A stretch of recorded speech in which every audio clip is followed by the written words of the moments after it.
All right, so we're going to dive into a story about a life getting completely turned on its head and then, piece by piece, being strategically rebuilt from the ground up.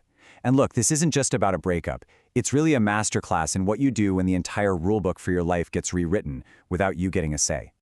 Everything, and I mean everything, started with these 7 little words. Just try to imagine hearing this from your husband of 6 years. The coldness, the finality of it. This one sentence. Man, it was like a grenade that just shattered a life that seemed perfectly stable and kicked off an incredible, unbelievable transformation. Okay, so let's set the scene here. We've got a 34-year-old marketing manager doing really well, climbing the ladder at her tech job.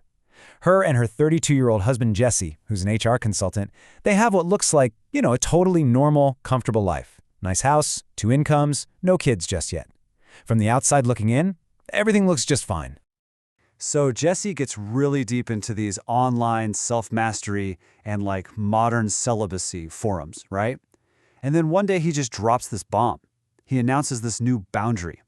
He says physical connection is just a performance to meet a social expectation, and get this, he calls her need for it entitlement.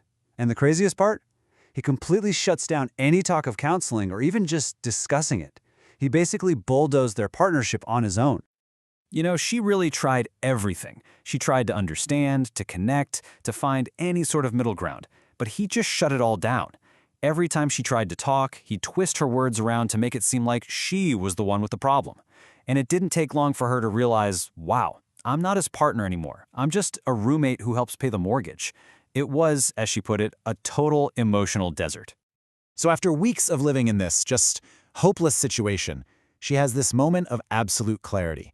She's sitting in her car one night, just dreading going inside to another empty evening, and it hits her. She has a choice. And this, right here, is where the story shifts from shock and sadness to pure, calculated strategy. In this quote, this is the whole turning point. This is the moment she stopped waiting for him to change. She stopped hoping for a miracle that was clearly never going to happen, and she decided to grab the wheel of the one thing she could actually control, her own energy. It was a conscious decision to save herself. So right then and there, she comes up with this simple but brilliant 3-step plan. Step 1, just accept it. The marriage you thought you had, it's over. Step 2, stop wasting 1 more ounce of energy trying to fix the unfixable. Instead, turn all that energy back towards yourself. And step 3, use that energy to quietly, secretly build a brand new, independent life right under his nose. So, what does a plan like that actually look like day to day? Let's get into how she actually started putting the pieces together, building this new life for herself while still living in the old one.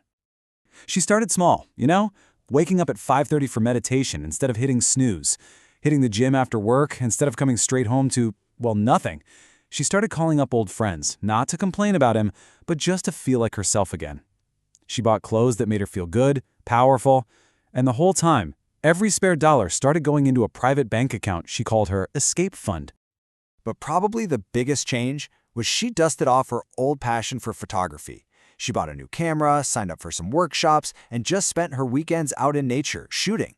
At first, it was just like therapy, a way to find some beauty. But then, people started wanting to buy her prints online. And just like that, her hobby became a real side hustle, with all the money going straight into that secret account. Well, as you can probably guess, when she started becoming happier and more independent, the whole vibe in the house started to change. He definitely started to notice that her world didn't revolve around him anymore. So as she's finding her footing, his reactions just get worse and worse. At first, it was just snide comments like, "You're trying way too hard," that kind of thing. Then it turned into complaints, like, "You were nowhere to be found last night." And then finally, it became flat-out suspicion, asking if she was seeing someone else. He was losing control, and you could tell it was driving him crazy. This right here, this is the mic drop moment. When he finally confronts her and accuses her of punishing him, she just calmly, coolly flips his own logic right back at him. She wasn't breaking his rules. She was just using the exact same rulebook for her own life. And he had absolutely nothing to say. Game, set, match. So all this quiet work she'd been doing put her in an incredibly strong position. And then, 2 totally separate things happened at once, and because she was so prepared, she was able to turn the situation to her advantage. This was that perfect storm where preparation meets opportunity. Okay, check out this timing. Just 3 months into her new plan, she lands a massive promotion with a big raise at work. She keeps it to herself. A couple months later, she hears through the grapevine his company is about to do layoffs. Then boom, his entire department gets cut, and he's laid off. The very next day, with a lawyer already lined up and her finances totally in order, she serves him the divorce papers. She was ready. When he accused her of being cruel, of leaving him just because he wouldn't sleep with her, she laid it out for him with this absolute truth bomb. This wasn't about sex. It was about the fact that he decided to unilaterally opt out of being a partner, but still expected to get all the benefits of being married, the shared finances, the clean house, the whole deal. That's not a partnership. But really, this story isn't just about a marriage ending, it's about what you can build from the ashes. It's about what happens when you decide to chase your own light. And man, did her life take off. Her photography career exploded. She even had her own solo gallery show, and she called it Reclaimed Light. How perfect is that?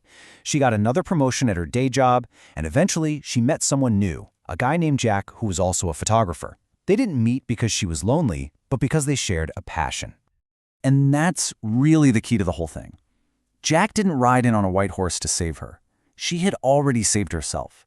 He just met her as this whole, complete person who had already figured out how to stand on her own 2 feet.